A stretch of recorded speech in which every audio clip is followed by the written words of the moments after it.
o entendimento que eu vou propor como hipótese é muito diferente do que você tem dito. A minha proposta inicial, Andréia, é que é um enorme equívoco epistemológico, mas sobretudo político, imaginar que o Pablo Marçal é uma espécie de Bolsonaro 2, 3 ou 4.0, isto é, um Jair Messias Bolsonaro que não terceiriza o comando das suas redes sociais. Pelo contrário, é como se fosse o Bolsonaro mais domínio absoluto das redes sociais. Não é o caso, me parece. O Pablo Marçal não é, em nenhuma circunstância, qualquer espécie de linha de continuidade com o Bolsonaro. O Pablo Marçal, ele despreza o Bolsonaro.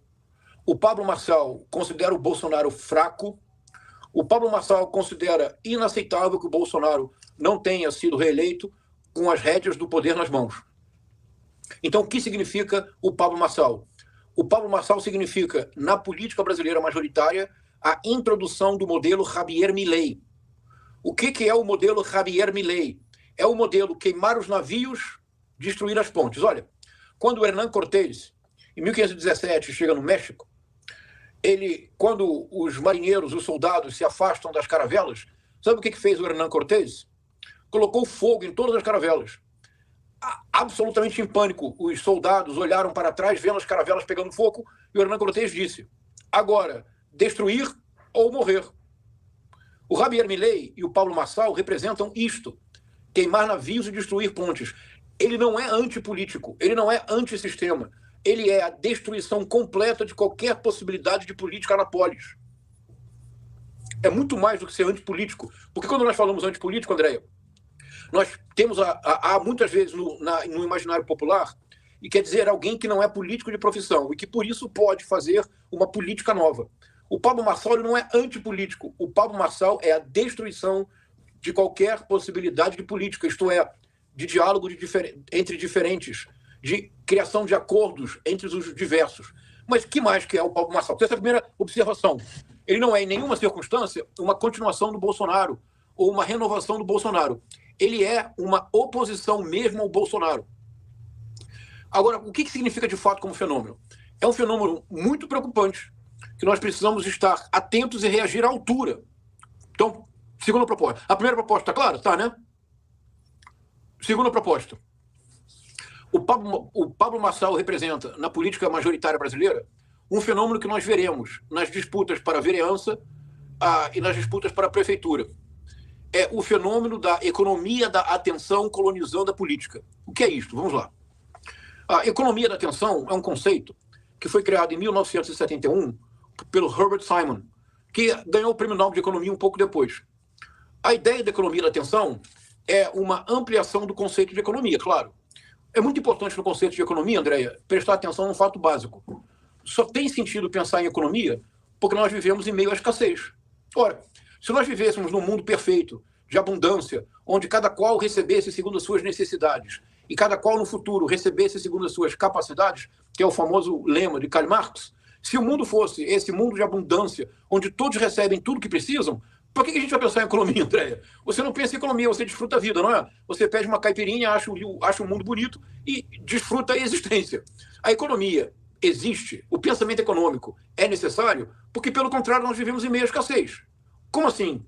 Aos que nos assistem agora, ao terminar o programa, caminhem num quarteirão de qualquer cidade brasileira e compreenderão exatamente porque a economia, sobretudo, é uma tentativa de lidar com a escassez. Então, economia dá atenção.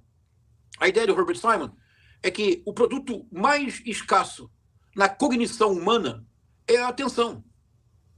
Nada é mais difícil, Andréia, do que manter o foco, manter a concentração. Nenhum de nós pode prestar atenção a tudo o tempo todo, nenhum de nós pode aprender tudo o que deseja todo o tempo.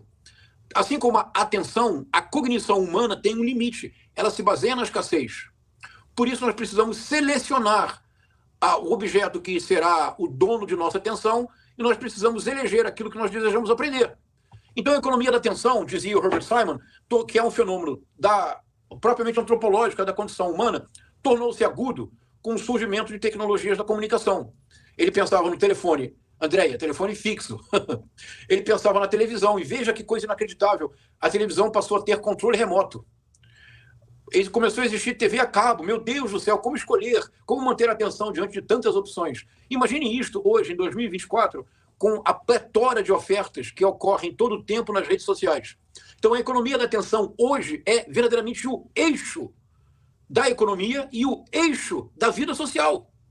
E nas plataformas e nas redes sociais nós sabemos qual é a estratégia para superar o paradoxo da economia da atenção. Qual é o paradoxo? Nós temos disponível hoje, mais do que jamais na história da humanidade, ofertas de conteúdo. Mas a nossa capacidade de atenção e a nossa capacidade cognitiva não mudou. Nós não passamos a ter um cérebro capaz de assimilar muitos mais dados, porque muitos mais dados estão sendo oferecidos. Nós temos um cérebro cada vez mais fragmentado, uma vida cada vez mais dispersa. Então, o que as pessoas fazem nas plataformas para superar o dilema da economia da atenção? Para você ser audível, você grita. Para você ser visível, você faz gestos absurdos, excêntricos, violentos, inesperados, extravagantes. É preciso sempre chocar para ter vez e capturar, ainda que momentaneamente, a atenção do usuário, de acordo? O que significa o Pablo Marçal? A transferência deste modelo para a política. É isto que está acontecendo. Andréia, é o apocalipse, é o desastre, é o fim da civilização, é a impossibilidade radical da democracia. Por quê? Porque, para levar adiante o modelo da economia da atenção na esfera da política, é preciso romper todas as regras. Você entra no jogo eleitoral para romper as regras.